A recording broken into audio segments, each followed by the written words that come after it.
Olá, meus amigos e minhas amigas, você que me acompanha pelo canal Gilvan Batista. Nosso canal tem essa finalidade de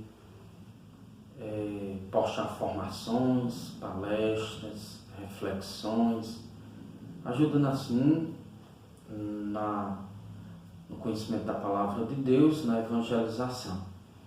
Então, como eu tinha dito, que nós tínhamos a intenção de gravar toda semana uma reflexão do Evangelho da liturgia do domingo seguinte, para assim ajudar que a gente durante a semana vá aprofundando a Palavra de Deus que será ouvida no domingo. Não temos como postar o Evangelho de todos os dias, mas vamos pelo menos do domingo, dia do Senhor. E aí hoje nós vamos falar sobre a liturgia do próximo domingo, 7 de junho de 2020, que é o 10º domingo do tempo comum. Nós celebramos Pentecostes no domingo passado, e aí, no tempo comum, no 10º domingo, será a solenidade da Santíssima Trindade. Então nós vamos falar um pouquinho sobre a liturgia deste dia. E eu queria abordar 3 aspectos nessa nossa reflexão. O primeiro seria um pouco a história, como surgiu a solenidade da Santíssima Trindade. Depois, falar um pouco sobre o sentido da Santíssima Trindade, aprofundar um pouco essa temática. E por último, de forma bem breve, pegando as principais temáticas da liturgia, falar das leituras, tanto da primeira, da segunda do Evangelho do próximo domingo. Esse vídeo talvez saia um pouco mais longo, porque é uma solenidade, nós temos uma temática diferente. Depois, em outros vídeos, serão mais curtos, porque nós vamos nos deter apenas na liturgia. Então, para começar a nossa reflexão, eu gostaria de começar rezando, invocando o Espírito Santo. A melhor maneira da gente adentrar, da gente se aproximar da palavra de Deus, é num clima de oração. Nesse clima de intimidade com Deus, confiando no seu amor, na sua presença, confiando na luz, na assistência do Espírito Santo. Então, você que está me acompanhando, pode rezar também comigo, fazer estas palavras, para assim, com o coração aquecido, se aproximar da palavra de Deus. Em nome do Pai, do Filho e do Espírito Santo. Vinde, Trindade Santa, infundi em mim a graça de nosso Senhor Jesus Cristo, o amor do Pai e a caridade do Espírito Santo, para que totalmente mergulhado no mistério divino, possa compreender esta liturgia que vamos meditar. Que neste momento eu me torne contigo, ó Pai, um só contigo, que eu mergulhe na tua intimidade. E assim minha vontade desapareça e dê lugar à tua vontade. Meu pensar ao teu pensamento. Meu conhecimento dê lugar à tua sabedoria. Pois só deste modo serei verdadeiramente transformado pela tua palavra que vou ouvir. Por nosso Senhor Jesus Cristo, vosso Filho, na unidade do Espírito Santo. Amém. Então, depois dessa oração, como eu disse, nós vamos aprofundar alguns pontos importantes relacionados à solenidade da Santíssima Trindade, que celebraremos no próximo domingo. O primeiro ponto que eu queria falar brevemente é sobre a história da solenidade da Santíssima Trindade.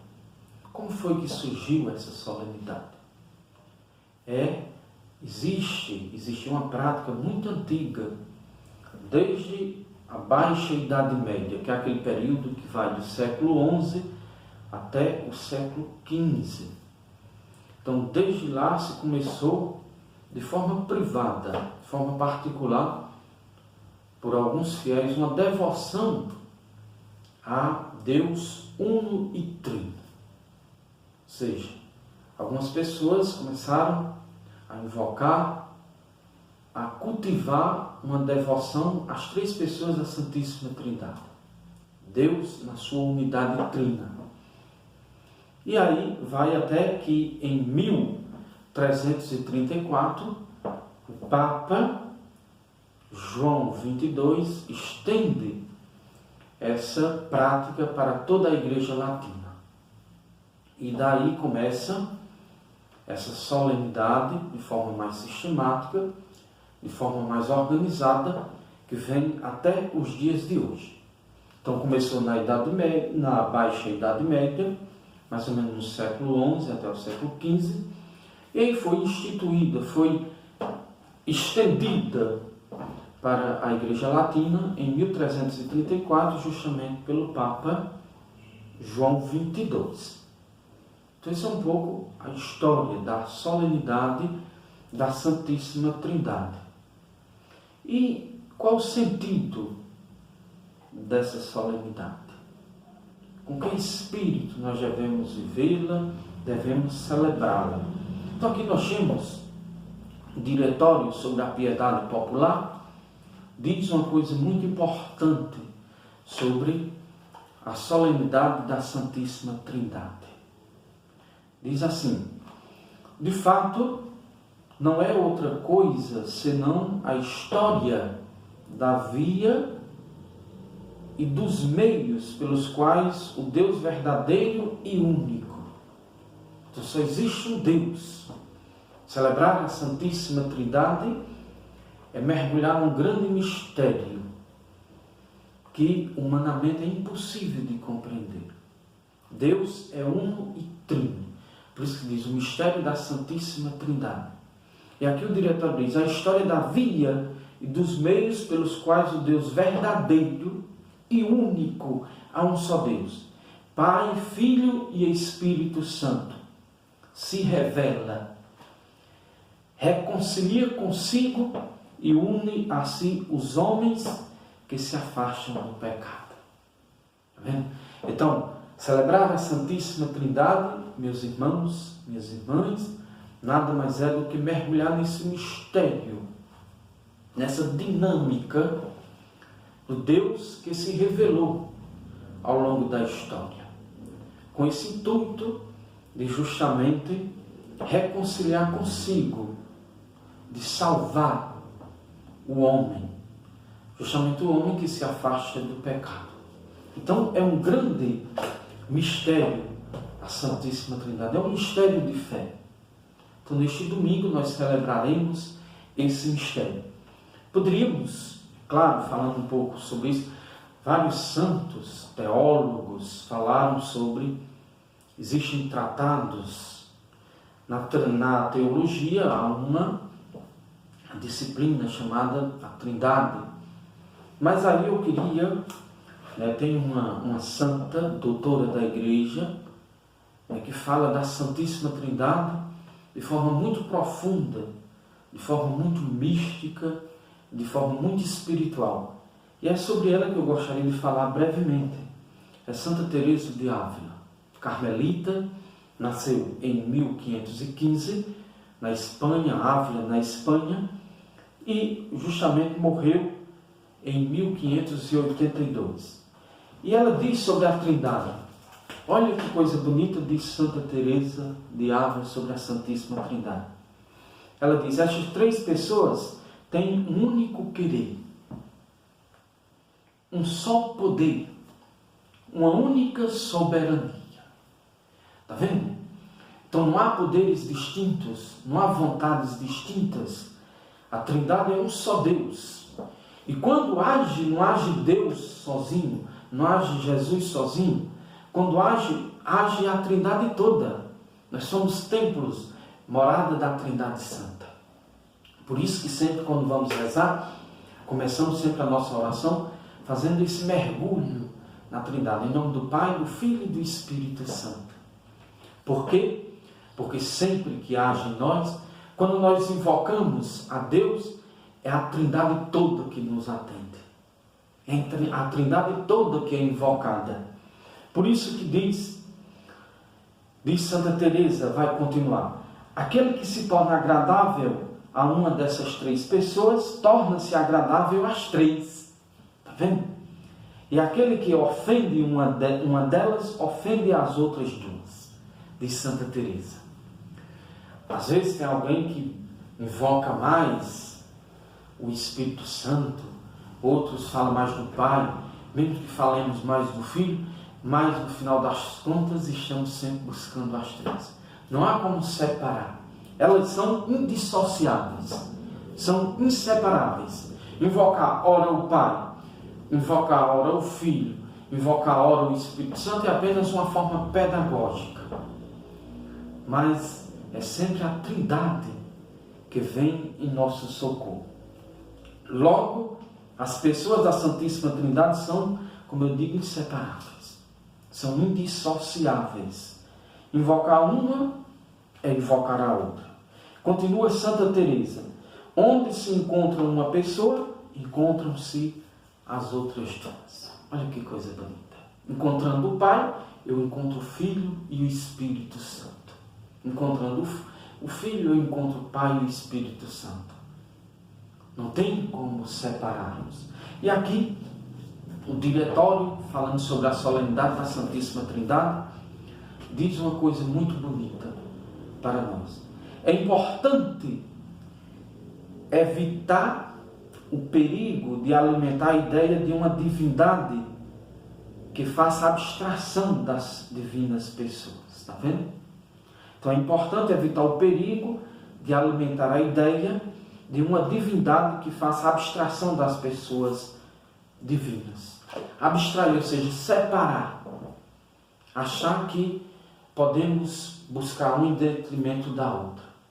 Então, com esses pensamentos, eu gostaria de brevemente falar agora da liturgia do domingo. Serão as leituras que nós ouviremos na missa, as leituras que nós meditaremos. O centro, o domingo é o dia do Senhor, o dia da Eucaristia. E o centro é justamente a palavra e a Eucaristia. E aí, nós vamos brevemente hoje falar a primeira leitura que está lá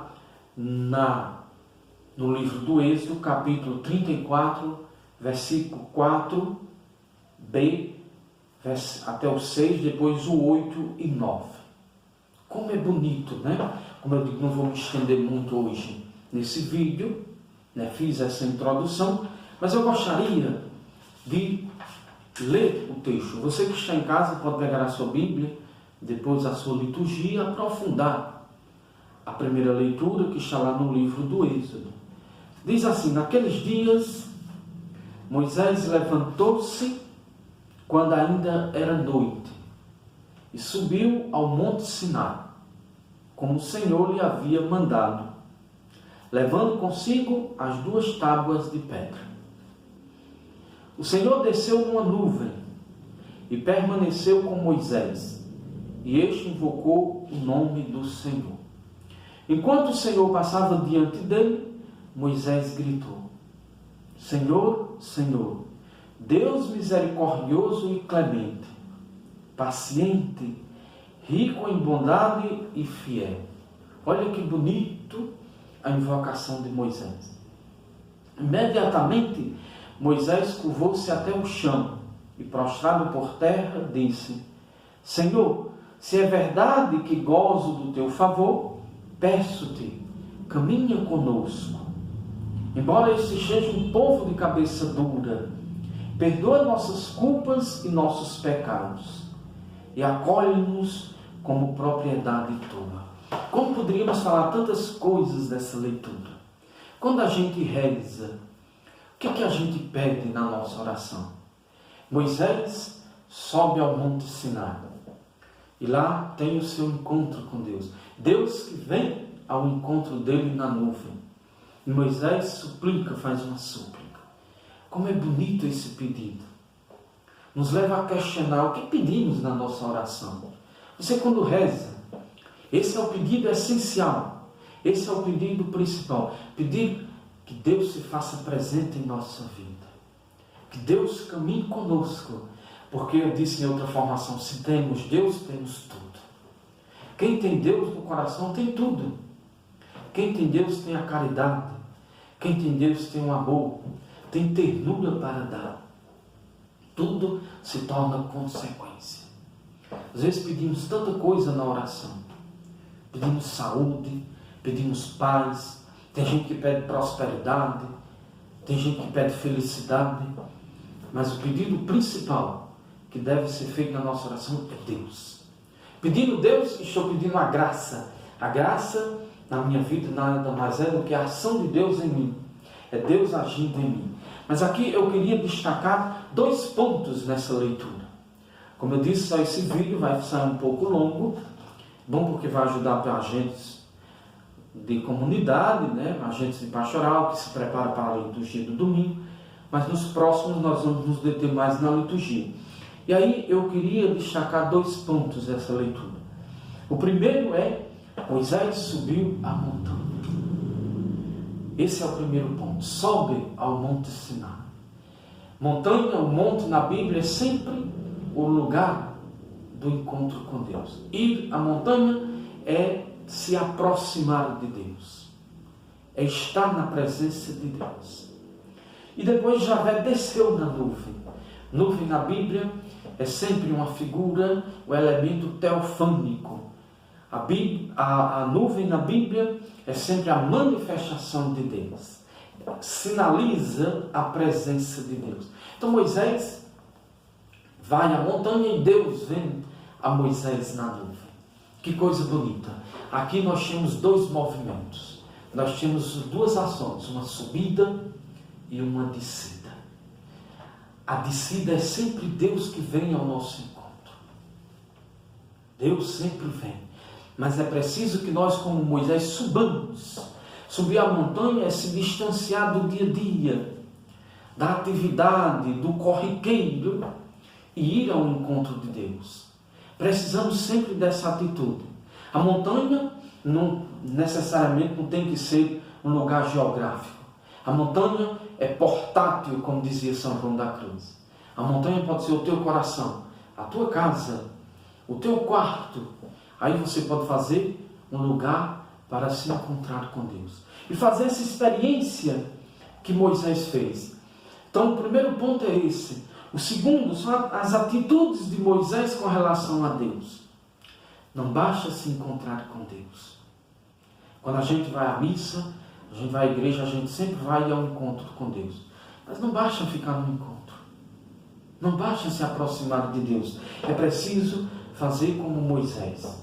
E aqui a primeira atitude de Moisés, invocou o nome de Javé. Invocar o nome na Bíblia é muito profundo. O nome na Bíblia sempre sinaliza para a pessoa. Ter o nome na Bíblia é ter vontade, é existir, é poder ser atendido, é poder ser invocado, é a capacidade de se relacionar com o outro. Então, Deus que se relaciona com o homem. Então, a primeira coisa que Moisés vai fazer é invocar o nome. Segundo, a concepção que Moisés tem de Deus. É bonito. Moisés vai dizer que Deus é misericordioso. Deus é cheio de ternura. Deus é um Deus sempre pronto a perdoar. Que concepção nós temos de Deus? Que mentalidade nós temos de Deus? Isso é muito importante. Eu lembro aqui aquela parábola dos talentos. O que fez com aquele homem enterrasse o talento? A concepção errônea que tinha. Claro, aquela é uma parábola cristológica. Então, que concepção nós temos de Deus? Um Deus que permite tudo. Um Deus que suporta hipocrisia, mentira. Um Deus que não quer ser um irmão. Então, não há Deus sem irmão. Então, meus queridos irmãos, você que me acompanha, como precisamos mudar nossa concepção de Deus. Depois vai dizer que Moisés caiu de joelhos por terra e adorou. Que atitude bonita! Diante de Deus, Moisés reconhece, a atitude de Moisés é de humildade, é de resignação. Reconhece que Deus é tudo, a soberania de Deus. Deus, precisamos olhar para Deus com esse olhar. Deus é nosso Pai, é nosso Criador. Deus é tudo na nossa vida. E aí vivemos como criatura, como seus filhos. E a atitude bonita, adorou, quer dizer, reconheceu como Deus. Adorar na Bíblia é sempre uma atitude de reconhecimento. Adorar a Deus é reconhecê-lo como o Senhor da nossa vida, como tudo da nossa vida. Foi isso que Moisés fez. E a atitude bonita eu termino com essa última atitude bonita de Moisés, intercedeu pelo povo. Ou seja, pediu a Deus pelo povo. Aí mostra a sensibilidade de Moisés, a solidariedade de Moisés pelo povo. Estamos vivendo esse tempo de pandemia. Como há tanta gente sofrendo, como há tanta gente padecendo. Sejamos também intercessores uns dos outros. Rezemos pelos que sofrem. Nos coloquemos ao lado, apoiemos, sejamos uma presença amiga, sejamos uma força na vida dos que sofrem. Mesmo com a oração, se não podemos fazer muita coisa, rezar. E a segunda leitura é justamente de 2 Coríntios, capítulo 13, versículo do 11 ao 13. Como é bonito também a segunda leitura. São Paulo vai dizer: irmãos, alegrai-vos, trabalhai no vosso aperfeiçoamento. Encorajai-vos, cultivai a concórdia, vivei em paz, e o Deus do amor e da paz estará convosco. São Paulo diz: saudai-vos uns aos outros com um beijo santo. Todos os santos vos saúdam. A graça do nosso Senhor Jesus Cristo, o amor do Pai, a comunhão do Espírito Santo, estejam com todos vocês. Estejam com todos vós. E aqui eu destaquei também, para não me alongar muito no vídeo, vou falar bem brevemente. Eu destaquei uma grande temática dessa segunda leitura. O grande tema da segunda leitura, a temática principal em torno da qual geram os demais ensinamentos do texto, é justamente a questão do crescimento espiritual, do aperfeiçoamento na fé, do amadurecimento da fé. São Paulo vai pedir isso da comunidade de Coríntios. Essa maturidade se manifesta em algumas atitudes em relação aos irmãos. A gente que reza tanto, escuta tanta palavra de Deus, se alimenta tanto da Eucaristia. Tudo que a gente faz de oração, de práticas de piedade, tem essa finalidade. Nos amadurecer na fé. Nos levar ao crescimento. Nos levar à estatura de Cristo. A Bíblia diz que Jesus também crescia em estatura, em graça, diante de Deus e dos homens. Assim devemos ser nós, deve ser você. Toda vida que a gente vai à missa, que a gente escuta a palavra, deve nos aperfeiçoar. Devemos crescer, amadurecer na fé. E aí São Paulo vai dizer que algumas atitudes nos amadurecem na fé. Algumas atitudes nos fortificam na fé. A primeira delas, encorajamento dos irmãos. Quem é maduro na fé, também encoraja os outros. Com testemunho, com palavras, com atitudes. Depois, na união. O primeiro sinal de uma pessoa madura na fé, de uma pessoa que cresce espiritualmente, é viver bem com os irmãos. Como pode uma pessoa que reza tanto viver se brigando, viver caluniando, ter tantos intrigados? A união com Deus deve nos levar à união aos irmãos. Depois, a vivência. Não só escutar, não só ouvir, mas viver, o que a gente reza. A vivência da paz. Ou seja, viver em concórdia, bem com os irmãos. E aqui, principalmente, uma característica de uma pessoa madura na fé. principalmente quando tem o dom do amor e da paz. Pessoa madura na fé é uma pessoa que ama. Amar a pessoa não significa amar o pecador. Se nós não concordamos com atitudes, com comportamentos de pessoas, mas não há justificativa para não amar a pessoa. Uma são as atitudes, outra é a pessoa. A igreja nos ensina sempre a condenar o pecado, mas amar o pecador. E uma atitude indispensável. Tudo isso para dizer, ter Deus. Viver na presença de Deus. É isso. Quem tem Deus, quem vive na presença de Deus, vive tudo isso. Vive a união, vive o amor. Vive o que Moisés viveu. Faz o que Moisés fez. Intercedeu. Pensou no outro. Então a Trindade habita em nós. Celebrar a Santíssima Trindade é abrir o nosso coração, a nossa vida, para que seja templo, morada da Santíssima Trindade. E aí com certeza nos transformaremos. E o Evangelho, que é de João 3, 16 a 18, são 3 versículos. E como é bonito. Vai dizer João 3, de 16 a 18, diz: Deus amou tanto o mundo que deu o seu Filho unigênito, o seu único Filho, para que não morra todo aquele que nele crê, mas tenha a vida eterna. Olha que palavra bonita.